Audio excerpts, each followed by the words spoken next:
प्रजापति ब्रह्म कुमारी ईश्वरीय विश्वविद्यालय के एपी कॉलोनी सेवा केंद्र द्वारा एक दिवसीय सम्मेलन का आयोजन किया गया। सम्मेलन रेड क्रॉस सोसाइटी कल्याण भवन में आयोजित किया गया। आध्यात्मिकता द्वारा सकारात्मक परिवर्तन, प्रशासनिक, राजनीतिक, सामाजिक बदलाव लाने के लिए आध्यात्मिकता की अहम भूमिका है। जिस तरह थोड़ी सी औषधि भयंकर रोगों को शांत कर देती है, इस तरह ईश्वर की याद बहुत से कष्ट और दुखों को नाश कर देता है। ब्रह्म कुमारी मुख्यालय माउंट आबू से पधारे राजयोगिनी दीदी रुक्मणी जी का कहना है कि हर किसी को सकारात्मक सोच रखनी है, जिससे हमें सबकी दुआएं प्राप्त होगी और हम सबको दुआएं दे सकेंगे।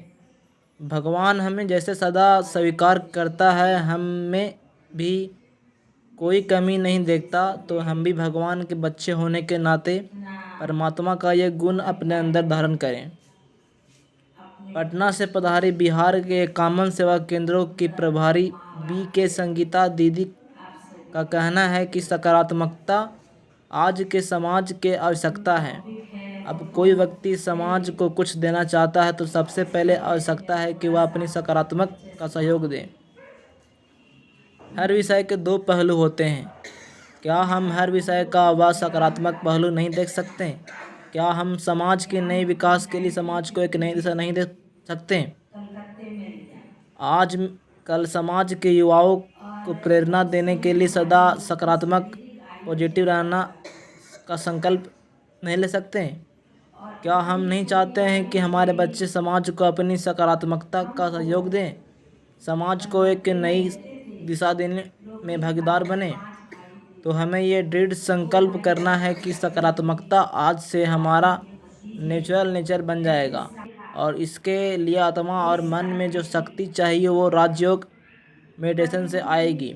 इस कार्यक्रम में राजयोगिन ब्रह्म कुमारी रुक्मिणी दीदी जी ईस्टर्न जोन प्रभारी ब्रह्म कुमारी मुख्यालय माउंट आबू, राजयोगिनी ब्रह्म कुमारी संगीता दीदी जी पटना से संबंधित 51 सेवा केंद्रों के प्रभारी रंजन जी, बीके पंकज अकाउंट विभाग ब्रह्म कुमारी मुख्यालय mount Abu, doctor Shri Prakash ji senior हड्डी रोग विशेषज्ञ, अनूप केड़िया जी सेक्रेटरी मारवाड़ी समाज, Subodh Kumar red cross society secretary गया, सुनीता बहन राजकुमार अग्रवाल समाजसेवी भूतपूर्व मारवाड़ी समाज अध्यक्ष, मुन्ना डालमिया समाज सेवी, रविंद्र त्रिपाठी प्रधान जज गया, विजय अरोड़ा जी सेंट्रल जेल गया, कौशलेंद्र प्रताप जी पूर्व अध्यक्ष मारवाड़ी समाज मौजूद रहे।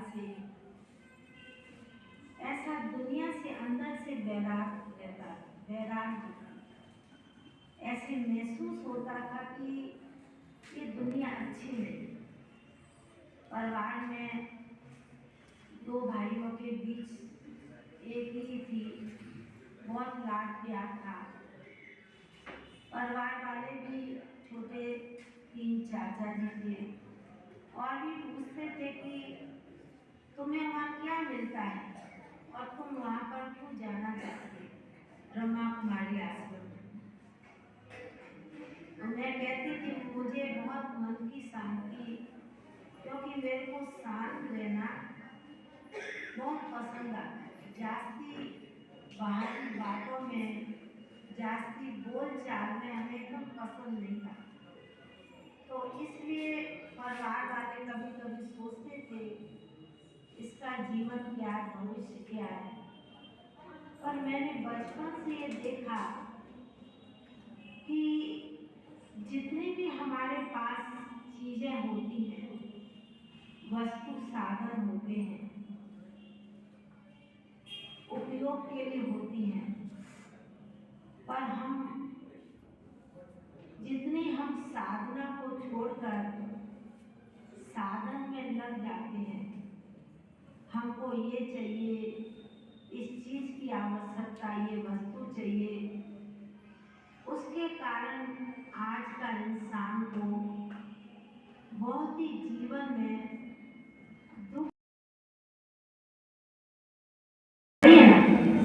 यदि मनुष्य का जीवन, मनुष्य की विचारधारा एकदम एक जैसी हो, आजकल मैं देखती हूँ, मेरे को बड़ा आश्चर्य लगता है कि आजकल कैसा दुनिया में 50-60 साल के जीवन में देखती हूँ, कितना उतार चढ़ाव, कितनी बातें। एक छोटे से बच्चे को भी देखती हूँ कि उससे भी माँ बाप डरते हैं। एक छोटा से बच्चे को यदि आप 2-2.5 साल के को मोबाइल ना दो तो रोना शुरू कर देता है, और वो बच्चा जानता नहीं है। पर मैं उस ज्ञान के आधार से समझती हूँ कि है तो इसी भारत की आत्मा भारत में जन्म लेगी, इसी कुल में जन्म लेगी, तो संस्कार तो आत्मा उस बच्चे के रूप में उसी प्रकार इमर्ज हो रही है। जो रोते हुए बच्चे को एक मोबाइल साधन, एक खिलौना पकड़ा देते हैं। और ये भी देखती हूँ कि जीवन में हमको याद है कि साकार ब्रह्मा बाबा जब साकार में थे, क्योंकि थोड़ी हिस्ट्री सुनाई, परिचय बताया पंकज भाई ने कि जो इतना लाड प्यार था, यदि लोग के पिताजी को सवेरे कोई चीज बोली है, शाम को हाजिर हो जाती थी। और हमारी बुद्धि में शुरू से था कि ये दुनिया की जो कुछ भी चीजें हैं, ये वास्तविक हमारी सुख शांति के लिए नहीं है। हमारी सुख शांति उसी में जो मैं अच्छा कार्य करूँगी, अच्छी भक्ति करूँगी, अच्छी तरह से ज्ञान समझूंगी, तभी हमारे को उससे शक्ति प्रदान होगी।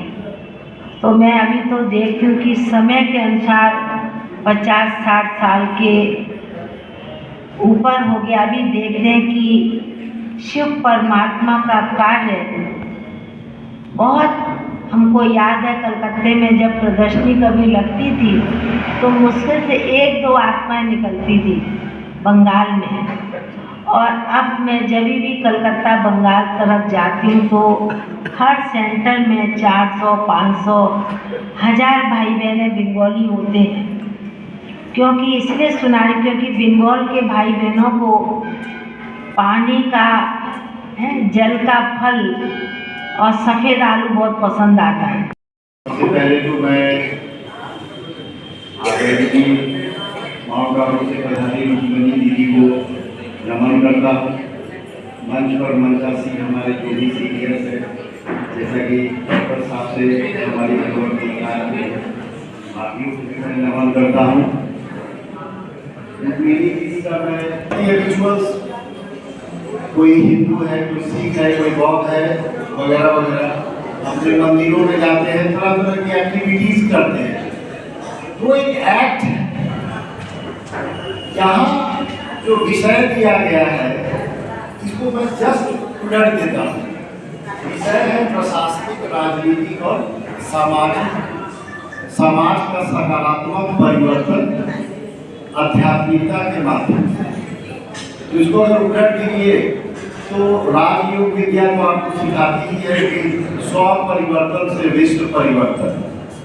इसमें बहुत सारे हमारे भाई बहन होंगे, हमारे सीनियर्स भी होंगे जो इस अनुभव से गुजरे होंगे, जो सीनियर्स भी होंगे वो भी गुजरते हैं।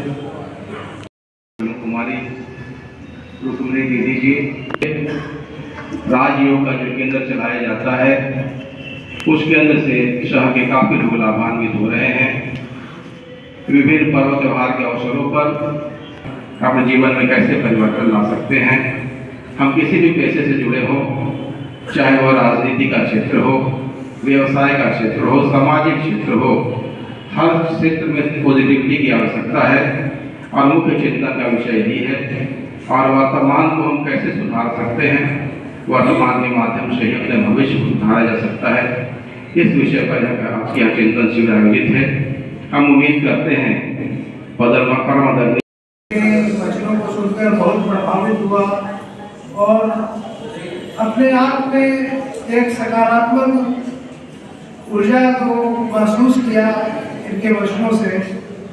और मैं इसमें जो कुछ भी कर पा रहा हूँ वो बहुत तरीके के समान है, पर आज मैं कुछ सुनने आया हूँ, बोलने नहीं आया हूँ। इसलिए हम सभी लोग बेसब्री से इस टाइम बहुत बहुत धन्यवाद।